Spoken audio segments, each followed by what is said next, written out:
It's day 3 of the NFL draft, and it's been full of Ohio State Buckeyes. And it's right from the start in the 4th round all the way up, basically till now, as Will Howard was just selected to go to the Pittsburgh Steelers here in the 6th round of the draft. So the draft is not wrapped up, not finished up yet, but we wanted to come to you live. And if any Buckeye picks happen here live, we'll react to them as they do come through. So Anthony Moeglin alongside Kevin Woidke here, breaking down all the Buckeyes picks from today. And Kev, it gets started right away in the 4th round with Cody Simon, the Blocko, the leader of the Ohio State defense last year, getting picked to go to the Arizona Cardinals. How do you like that fit for Cody, and especially that place a little bit higher than people were maybe expecting for him?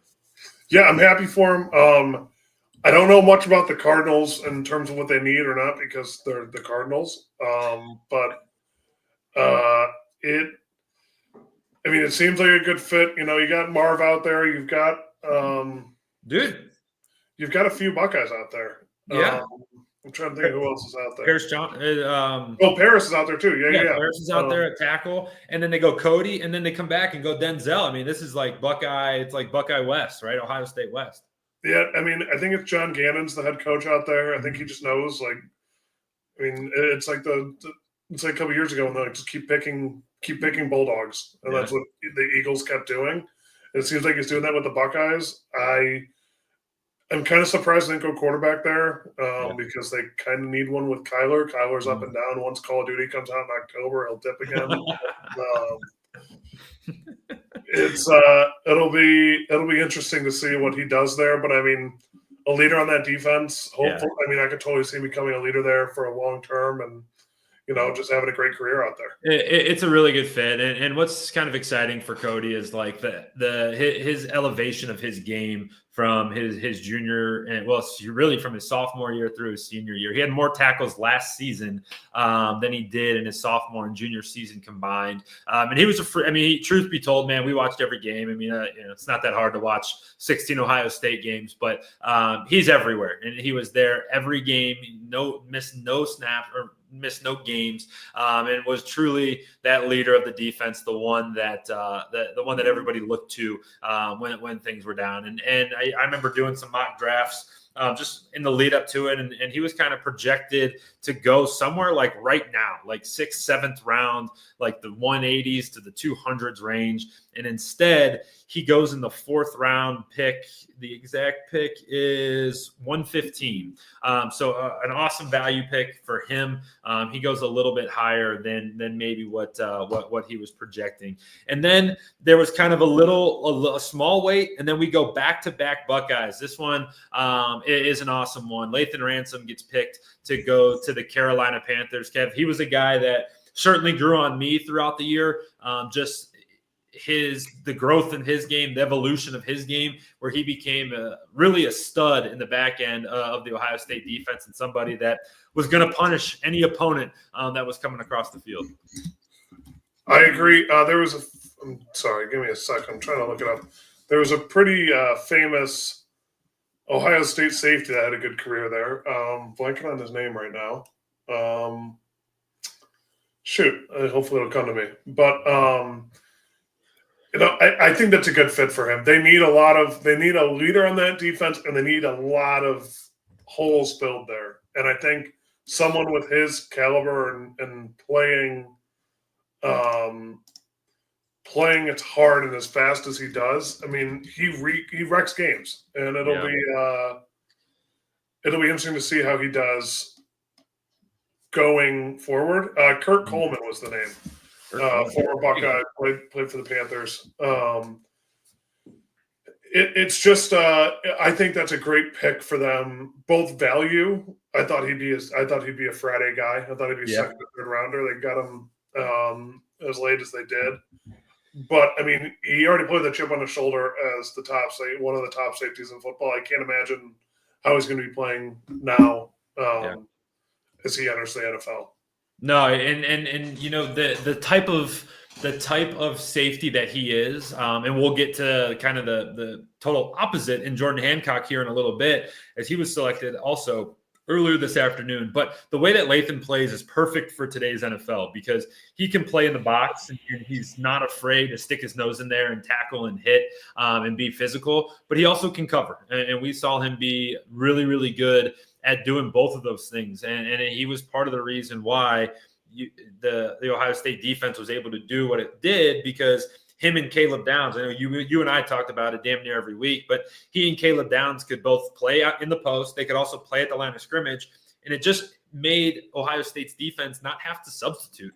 And that is a big, big thing in the NFL, right? When you can match personnels, you don't have to bring guys in and out. If they come out in a 3-receiver set, you're good. You have a safety out there who can run. They come out in 3 tight ends, you're good because you have a safety in there that can block. His positional value and what he can do playing close to the line of scrimmage is so important. And I think that, he's going to be a natural fit in the NFL, and he gets a good chance with the Carolina Panthers, who are trying to kind of map things or trying to squeeze things together and make a nice team down in Carolina. So the next one, Kev, and I know for you and I, you got your Guardians gear on. I got none of my Cleveland stuff on, but for you and I, we fancy ourselves as Browns fans. I don't know if that is good or bad, but our I would say rival. I guess we consider them a rival. They probably don't. But the Pittsburgh Steelers go right away and they take Captain Jack Sawyer and select him to go to join up with T.J. Watt and rush the passer.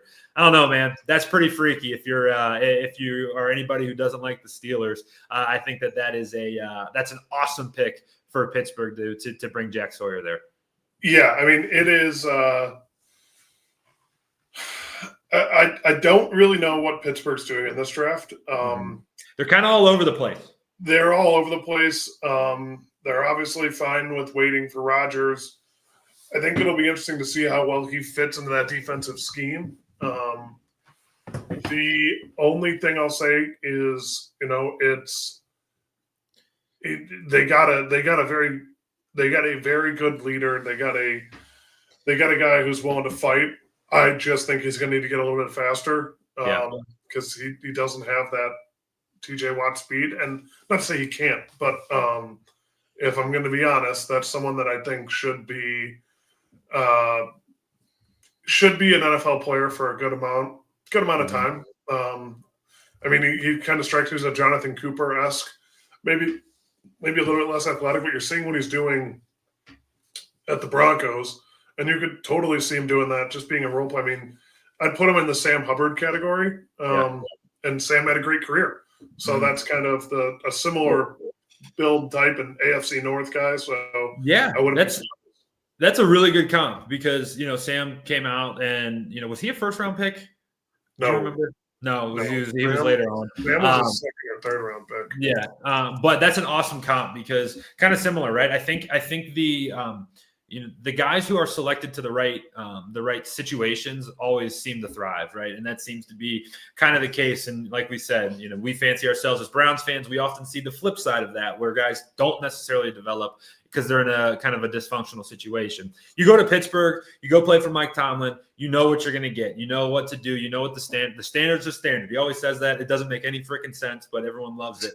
But that's what it is out in Pittsburgh. And Jack's a type of guy who, like you said, maybe has some deficiencies, but they'll identify those and then they will look to make them right and correct them. I think it's going to be I think it has the potential to be a really nice fit for Jack and for Pittsburgh as well. I think that's definitely a place where he can really thrive there. So after that pick, it went the whole rest of the fourth round. No more Buckeyes there. And then there was a mini run on Ohio State Buckeyes yet again there in the fifth round. Ty Hamilton, he goes at pick 148 to the Los Angeles Rams. Now, this is you and I were talking. How awesome would it be?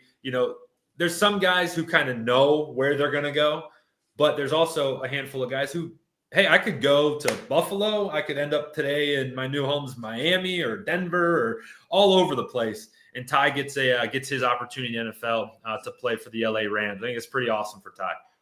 Yeah, I mean, it's nice for him, the Hamilton family in general. Now having two NFL to starting. I don't know if they'll start with the Rams, but 2 NFL drafted sons, both from Ohio State, both absolute beefcakes. I mean, Devon was, and so is Ty. But it'll be interesting to see who, how he gets utilized in that defense, because they drafted that guy from Florida State, Fisker last year. Fisk, Braden Fisk, I think is his name. Fisk, yes. It'll just be interesting to see how they utilize him in terms of he might be a rotational guy. And it might, but you know what? They need it. And as he grows and gets better and, becomes more consistent, who knows? I could totally see him being like, Devon just signed a big contract. I mean, they're both low-key guys that just work hard and go after it. So why not? So here's a question I have for you, and I don't know, I'm putting you on the spot here, and it's going to depend on how much you've watched this actual draft, but it feels like there's been like a million defensive tackles taken. Like it started with the Browns at 5, and then it feels like almost every third pick is another defensive tackle. Everybody watched what the Eagles did last year and was like, hey, we beef up our defensive line that can really be cause for be a huge advantage for them. But, Tyleik Williams goes in the first round. Ty Hamilton for Ohio State goes in the 5th. There's been a boatload of other defensive tackles taken. In your opinion, Kev, the defensive line is seemingly becoming way more important for these NFL teams, and they're starting to build it from the inside out, which is kind of a different approach when everyone thinks that this NFL game is going all vertical, all through the air. A lot of these teams are starting to build from that interior. Yeah, I think that there's a couple reasons why they do it. One is if you can condense that pocket and force these quarterbacks to get uncomfortable, it'll be huge, because the more time they have back there, the easier it is for them to pick apart the defenses. Other reason I think why they do it is they saw what Saquon did last year, and they saw kind of what an elite running back can do. And if you're forcing your linebackers to make all the tackles, you're going smaller in linebacker because you need to be able to keep up with these faster tight ends. So they need to beef up the defensive line so that they're taking up as many offensive linemen as possible in the run game, so that the linebackers can get some free shots on these running backs. Because if a lineman gets their hands on one of these smaller guys, it's kind of game over. Yeah, you're spot on there, and we kind of saw it actually firsthand. And I'll stop referencing the Browns, right? But with the pick of Mason Graham, a lot of the clips came up of his game against Ohio State in November, and you're like, that's a game that you play that game 100 times. I'm not kidding you, Kevin. Ohio State wins 98 of them, and they win 97 of those 98 by 14 or more points. And it's like, we talked about it then. They tried to play that game in a phone booth, and when they did that, Mason Graham and their interior defensive line dominated, and you saw that it gave a team that had no business winning a football game. It kept them in the game, and then was the reason they won the game. So it's like, hey, you're kind of seeing the importance of those interior guys. And for Ty Hamilton, a really awesome chance for him in the getting picked in the 5th round out in LA, a team that truthfully has their eyes on trying to win a Super Bowl, right? They still have Matt Stafford. They still believe that Matt Stafford has what it takes to propel them to the promised land. So it's a really nice pick there. Then after Ty goes in the 140s, and then a little bit later on in the 5th round, we get 2 of the Ohio State defensive backs. So Lathan Ransom's already been selected. Then we get the other 2. You get Jordan Hancock going to the Buffalo Bills, which is a pick that I love. And then we hinted at it earlier. Denzel Burke selected to the Arizona Cardinals. So all 3 of the Ohio State secondary were selected in the 4th and 5th round. And those 2 picks, Hancock and Burke, kind of round that out. Those are pretty awesome spots for both those guys. No, yeah. I mean, I think Jordan Hancock's a huge addition to the Bills, who need that guy in their defense. I mean, they had Damar Hamlin, who's obviously been a great story, but he's not the best safety player. I mean, you ask any Buffalo fan, they kind of bite their tongue and they're like, he's a good guy. Like, okay, well, that's not what's going to win you football games. I mean, if it was, I'd be the highest paid player in the NFL right now. But good, nice guys don't. Yeah, it's not what happens. So I think Jordan Hancock is going to be an early player there. I could see him similar to a Ronnie Hickman type thing, where you don't really see him coming out of the draft as a starter or as a really rotational, consistent player, and then he just appears out of nowhere like Ronnie did and plays well and gets a couple picks in the preseason and then starts to play more and more. Like, I think that could be a huge addition as a depth thing for the Bills. Dude, you lived it, right? And you spent 4 years playing for Ohio State. But what's the one thing that always stands out to me, Kev, is like when Buckeyes get their opportunity, when these guys get their chance, Ronnie Hickman is the perfect example of it. When you get your opportunity, they take full advantage of it, right? You rarely see, Ohio State guys, kind of fizzling out, if you will, because they're always so well prepared and they always come up to the opportunity. They meet the opportunity where it's at.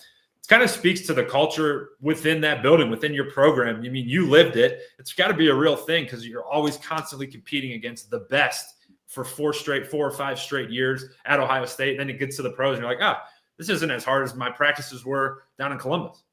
Right. Yes and no. The only no I would say is, I mean, I people come back and they're like, no, it's just a different ball. Like, imagine the 5 best players in Ohio State. That's your entire team. Yeah. Like Ohio State is different than obviously a lot of other schools, but I mean, you see this, like, there's been 7, 8 guys selected so far this year. Yeah. Like, those are 8 guys on both sides of the ball. So let's just even it out 4 and 4 on either side. Because you got Travion, you got Will, you got Emeka, and you got Quinshawn, and then on the other side of the ball. Yeah. Like, and then you obviously got Simmons, and it's been more than 8, I think. Yeah, I was gonna say Donovan, and I think we're at 13. So up front, you got Josh Simmons and Donovan. Yeah. Then you got Emeka, then you got Travion and Quinshawn. Then you got Will. So there's 6 there on offense. And then on defense, you got all 4 of the defensive line, JT, Ty Leak, and Jack, Cody, and then all 3 in the secondary. So that is, what is that? Denzel, Jordan, and Lathan. So then I don't even know. I'm counting. It's a boatload. A lot. And that's where it's just interesting that these guys are, I think it's like 9, maybe 10. But that's an anomaly. Like, it just is.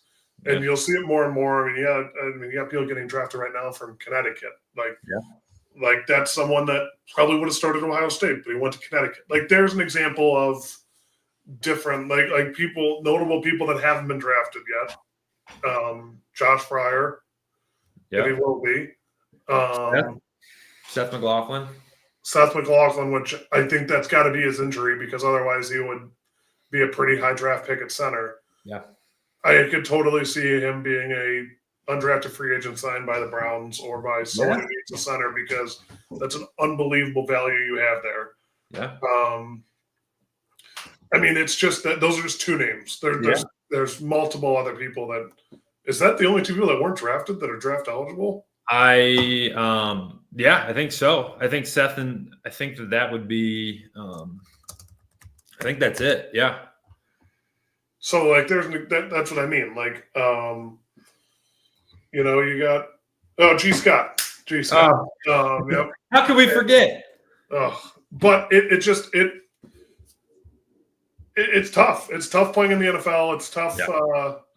It's tough playing at Ohio State. But these guys get their chances and they run with it. Make the most of it. Ronnie Hickman's the best example of that story. Obviously, again, I'll stop saying it, but I've watched a lot of Ronnie Hickman in the pros, being that he is playing for Cleveland, and it's just yet another great example of an Ohio State guy meeting the opportunity and taking full advantage of it. So the last guy, Kev, that we have selected went in the 6th round, again, to the Pittsburgh Steelers. It's quarterback Will Howard. He joins a now quarterback room of 2. Him and Mason Rudolph are the quarterback room out in Pittsburgh. They are expecting that Aaron Rodgers is going to sign with them, so that'll certainly be interesting to see. But just the prospects for Will Howard are kind of up and down. We don't know. We saw the best of him at Ohio State. Before that, there's certainly question marks, and it is quite the advantage throwing to 4 first-round picks and one of the best receivers ever. But he still had to do it. Had to get the ball out where it was supposed to go.